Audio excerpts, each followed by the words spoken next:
Would you look at that, it's Necromunda once again, and honestly, this one I'm not too happy about. Not because it looks bad, but because it makes me think of the first time I watched Jumanji when I was a kid, and the giant flying insects scared the crap out of me, and I hated them.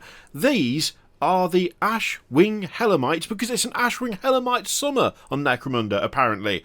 Oh lord. Apparently the ash wastes are a lonely place. Who'd have thought? Inclement weather can shear skin from bone, radioactive dunes induce the worst travel sickness in the galaxy, and gangs of hooligans hoot and holler across the deserts, fighting running battles in ramshackle vehicles. A pet makes everything better, does it? Does it make everything better? As companionship is key to a positive mental attitude. Honestly, pretty funny. I'm quite liking the writing on this one. The Ashways nomads know this better than any, having domesticated all sorts of grievously mutated megafauna to accompany them in their travels. I love that these things, these Ashwing Helamites, these count as domesticated. Like, it's a giant flying wasp, termite, spider. Like, what even is it? It looks horrific. It looks absolutely horrible. There's too many legs. Even for the standards of anything that is insectoid and flying, not a fan of that. It feels like got two little arm things in the front. There's mandibles in the mouth.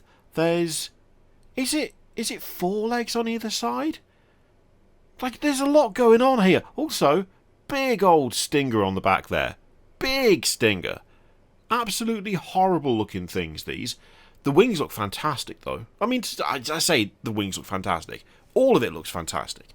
They look great, but these are activating like the ick factor in me way more than a lot of the stuff that they've done. And I'm not entirely sure why that is, but it's pretty strong. Those wings are going to be fantastic for any sort of Nurgle kit bashes. In fact, really, these are ripe for Nurgle kit bashing. Just full stop.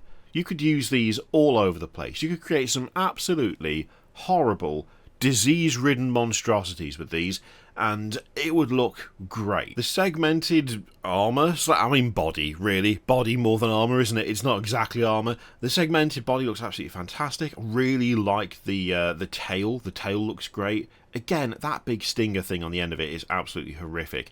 The amount of, like, what's it called? That specific look on fly wings, where it's like lots of veins and kind of multifaceted bits. Whatever the correct technical scientific term is for that, I really like how they've done that on these wings right here. They look great. I do quite like the poses. The pose on the one that's landed, I think, is stronger than the one that's flying past that bit of rock. It kind of looks like it's clipped itself a little bit on the rock, which, I don't know, it's just something that they seem to rely on more and more when it comes to doing flying units. And to be fair, really, they're in a position where they can't win with me. And I don't mean that in a mean way or in me trying to kind of make out like they're doing something wrong.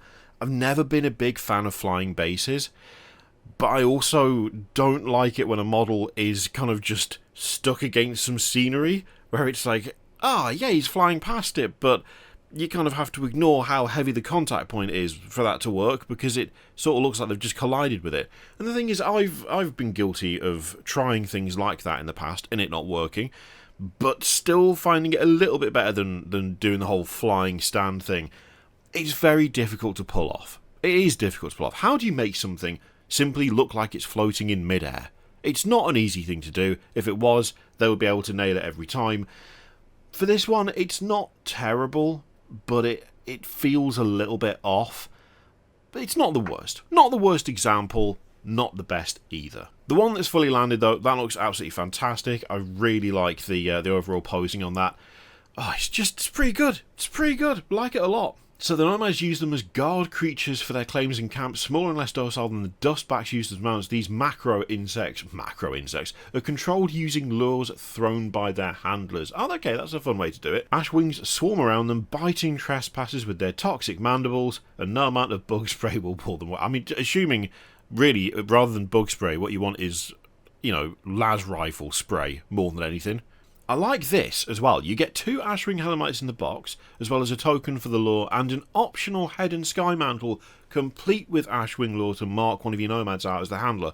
I think that's quite a nice way to do it. optional extras for a kit that you will probably already own, as opposed to putting a third model in the box and driving the price up, because presumably that would mean an extra sprue, like a full extra sprue on top of however many are already in there, which will increase the size of the box, that will make it more expensive.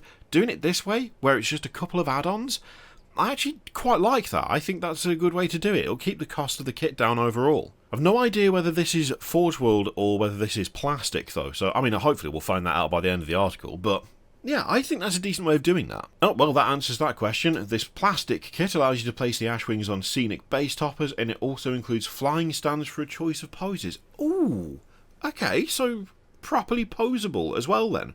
You know what?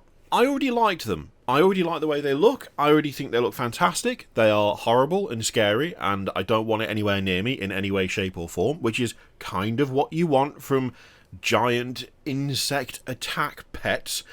I think that's really the aesthetic they want to be aiming for. You want it to be existential dread when you see them, but I wasn't expecting them to be as kind of posable as they are, and I really thought it would just be a case of, well, here you go, here are the bases, that's what you get, and that's what you get. Actually having the option of doing either the, clipping a rock, or landing, or flying properly with a flying stand, like, that's all decent. I like that they've put those options in there. That combined with the kind of optional extra of marking out one of your nomads that you already have using those 2 extra pieces, this is a pretty solid kit. This is a pretty solid release. I think they've thought this through really well.